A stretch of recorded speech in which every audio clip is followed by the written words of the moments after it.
Hey everyone, before we dive right into the action, I wanted to let you know that I stream these things on Twitch, and if you wanna hang out with me while I'm live, you can follow the channel, will be the first link in the description. Okay, getting the black pieces and gonna be going for the King's Indian defense. Actually, nevertheless, gonna get back into the good old Gurgenidze, preparing to play d5 and okay, c4. This is a very interesting move order. I think I'm gonna still go d5 and see how my opponent wants to react against this. So e5 is like pretty standard. Gonna get a bishop pin. Idea to take, and then like e6. That's what we are gonna be playing with. 97, 97. Just try to play it in this fashion. Yeah, just e6. Preparing to develop both knights in the typical fashion, waiting for my opponent to play h3 before we take. Don't take immediately there. Also, like, by the way, another idea that we have is taking followed by dc in these positions, but we're gonna start and just play knight d7, getting development first. And okay, next up, this could be a threat, and then we get to actually keep the pawn because we have knight b6. So he probably has to do like cd5. Yeah, that's good move. And ed5 generally not that appealing, even though maybe we have a maneuver such as knight f8, knight e6. Typically you want to take with a c pawn, so I'm not like entirely sure here. Yeah, I think I'm gonna make it a bit more interesting, going for the knight maneuver. Otherwise this doesn't make much sense if you don't get a knight to e6. Definitely better in general to take with a c pawn, I would say. Maybe we also have idea to take and play f6, which is also not that bad either. Yeah, actually gonna do that. Change my mind. Not gonna go for the maneuver anymore. Just gonna take and play f6 next. I think that's the plan. Looks pretty good. I think we made an interesting move for my opponent, but perhaps just rook b8. Do not forget that knight is undefended by playing queen b6, and yeah, so he does that just to meet f6 in advance. I think like do it immediately, get some knight e5 that could be potentially annoying, so just gonna take and then do f6. And I don't think we need to be bothered by e6.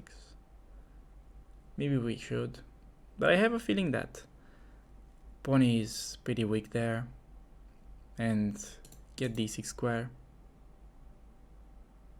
Like, looking forward to something like takes, knight takes, and then knight f5. Looks pretty good for us. Bishop g4, so I can take twice, no? Okay, f5. Maybe interesting as well. We're just gonna be taking. I don't think there are any tricks. And side tap the check. Pawn takes, take it with a knight. And we're just having an extra pawn. Okay, queen g4. Hitting the knight one more time, but I think we have a nice rook f4 idea. Yeah, and on queen g5 there is bishop f6 winning on the spot. And on queen g3, maybe simple rook d4. Maybe knight f5. Yeah, okay, queen h3. Could just do knight f8.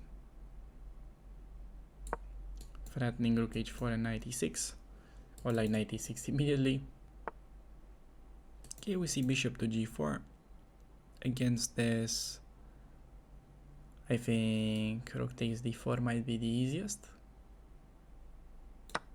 Then we just have to sidestep this annoying pin and bring queen to f7. Case of knight e2, just keep your rook safe with like rook b4, I think. Could also do rook d2 in that position. Could also like even sack the exchange when we're up so many pawns. Opponent goes rook e1. I think you can just unpin now. this queen e8 move, preparing to bring it to f7. And on bishop g3, which is just threatening bishop takes on e5.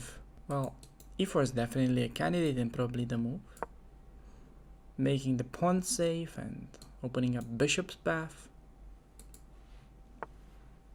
On knight e2, just gonna play rook d2, hitting this pawn, and have a simple plan to go queen f7, knight f5.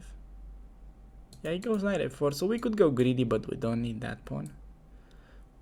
So just gonna prioritize this knight f5 thing, exchanging some pieces on the king side.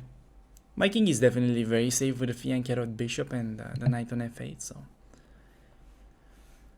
there are no real threats that you need to be afraid of, but still nice to like not go greedy and take that pawn on b2. Okay, just knight f5, idea to take the enemy bishop. Also, like, no need to grab the exchange. We're already winning from a material perspective, so no need to give up a potentially important piece that's protecting your king.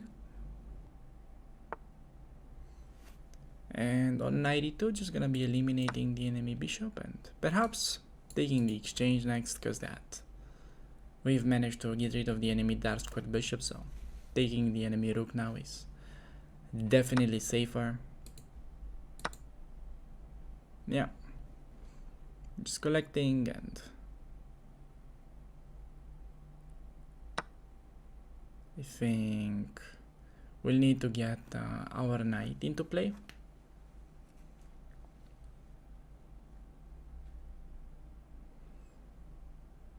Could just do rook e8 and then knight e6. Kinda don't like that his knight is coming to f4, so perhaps we can just give back the exchange, up so many pawns just for activity purposes. Rook f8, knight e4, having like 2 extra pawns with like super healthy structure, no need to keep the exchange and potentially allow any annoying moves by your opponent, so just gonna give back a little bit, so our position will be really easy to play. That's like one of the most important things in chess. It's just that you need to have an easy position, because even strong players struggle with complicated positions, so that's why generally they are strong, because they keep everything very simple and do not take any unnecessary risks. So I think I can take on f2, knight f3 ideas. Was a bit annoyed by queen h6, but I don't think it's like anything serious.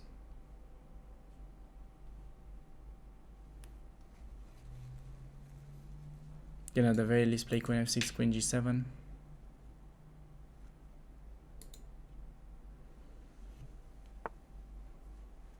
And on rook g1, I could do knight f3, but then he takes with a bishop. So I think just king g7 is kind of a nice move. Stop queen h6, and on queen h4, force queens off, or like force his queen to go passive. Can play knight f3. He still takes. I think we have a nice h5 move though, and he can't really take because then our rook is also coming over. If he moves the bishop, that allows knight checkmate, which would be like pretty funny to get on the board, and we managed to get this one in. Okay, we're getting the black pieces and the opponent opening up with e4. Gonna try out another King's Indian defense.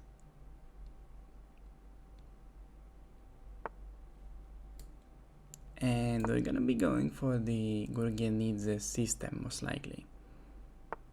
Yeah, bishop e3, just gonna play c6, d5, preparing to strike in the center, and according to what my opponent does, basically decide whether play with like knight h6 plans or we do something else. So against takes, just gonna be recapturing with a pawn like always and play knight c6.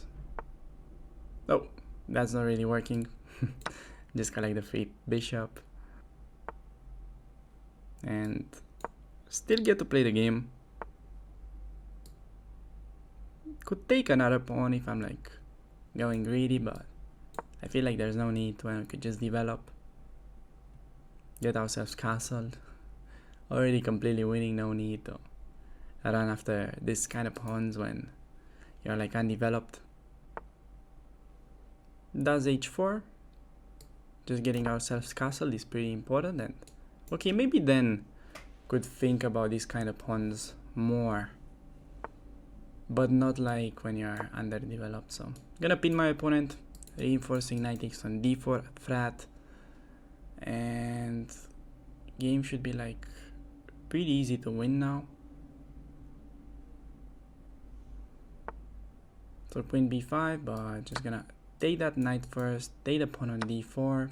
Maybe it would have been even more precise to break with e5 in the center, but this I think should be good enough. Queen e3 and just gonna go like e5, supporting the knight. And opponent finds the resign button as well. Thanks a lot for making it this far into the video, and in case you're looking for more episodes from the same series, make sure to click one of the videos that will appear on the screen. So with that being said, I'd like to thank you for watching, and I'll see you around on the channel. Take care.